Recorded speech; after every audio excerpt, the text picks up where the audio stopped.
Alright, me and Joe are going to show you on some good places to actually connect with punches with your opponent. Uh, Joe is 21-0 right now. He hasn't so far tasted defeat. He will. He understands amateur boxing. Uh, I know of no one. If you do, please comment in the sections below of anyone that had over 50 amateur fights that skated through that undefeated, because I'm not aware, and I'm up for learning anything that I can. In this video, we're going to show some good places to connect. I'll be taking the gloves off towards the end and using my fingers so you can get a better idea of the actual pinpointed areas that we're going to go for here. One punch that Tony Jeffries advocates big time, and I agree with him. He was an undefeated professional boxer and a Olympic medalist. So we find that this works well also, is a straightforward punch. Now, Sonny Liston could go out with a jab and do this, but I'm going to show you that a right would be the best to use on this if you are orthodox. Obviously, if you're unorthodox, you'd want to use your left because you want to use this as a power punch. Joe has experienced this himself and had to correct some things defensively, so he can tell you full well, how does this feel when you get hit here and it snaps your neck back? Horrible. It's jarring, isn't it? It's disorienting and everything, right? All right, so if you come over with a right and you hit somebody in the forehead, it's going to jar their head back. That is going to disorient your opponent something awful. Trust me on that, folks.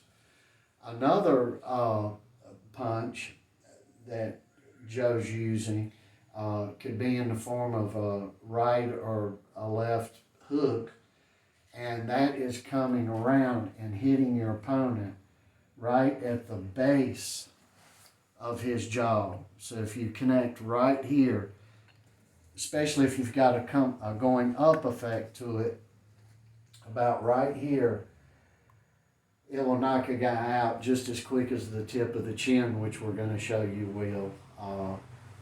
It's just a little more ferocious than a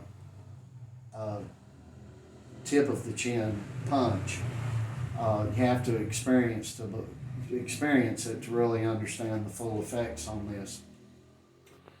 Another punch we use is if you've, for example, you've used this right and that you've got your opponent's head lashed back, the instinct that is going to come to anyone is they're going to go up, their head's going to go back and they're going to go up. And when they go up in defense mode to protect their head, another good punch is right here.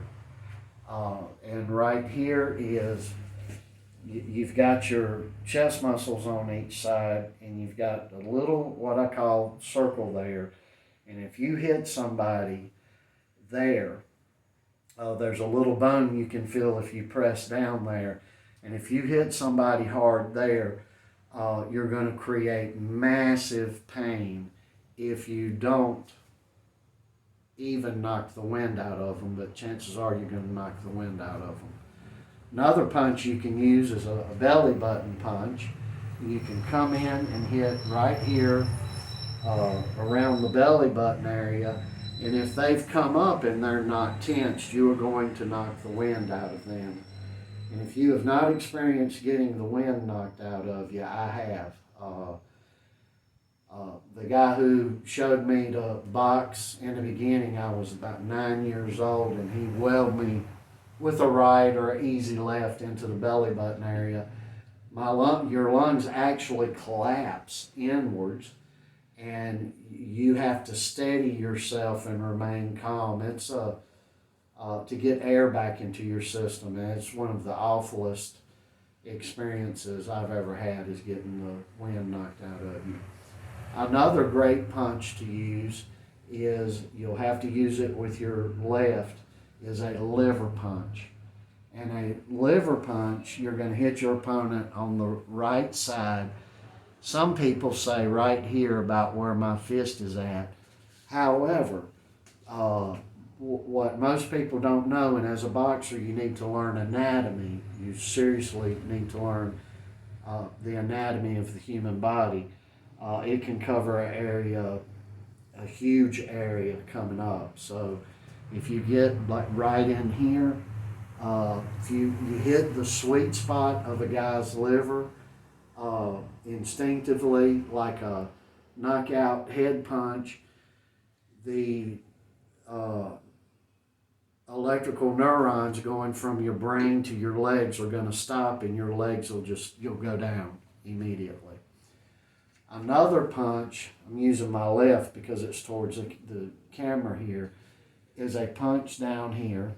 You can hit either, I like to come out like this and cock over a little bit with it, because you want to hit the area of the last two ribs over here, and hitting right here towards the front doesn't produce as an advantage as a little bit behind the front of the rib cage where it goes down and around.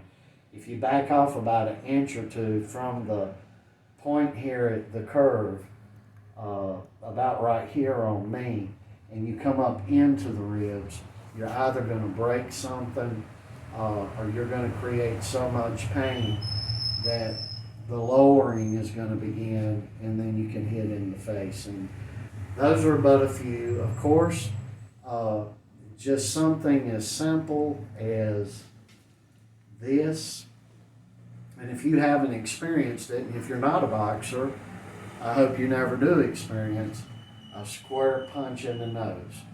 It makes your whole face feel like it's just unbelievably swollen, although it will not be.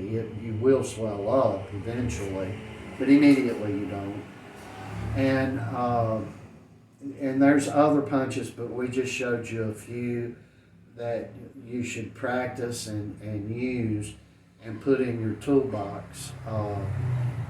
Joe can tell you he's been hit with every single one of these punches. I have too. Joe more recently by stronger people than I've ever faced.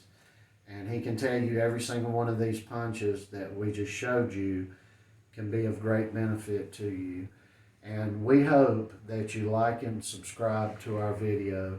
We apologize, we don't have any equipment up, and we're in towards the middle of where we're at. We've got an open area here, so the lighting is not the best in the world, but we've just been traveling the past week and a half, about 7,000 miles, so we're very tired. Haven't gotten a video out in a while, but we humbly ask if you will like and subscribe to our channel and share our videos.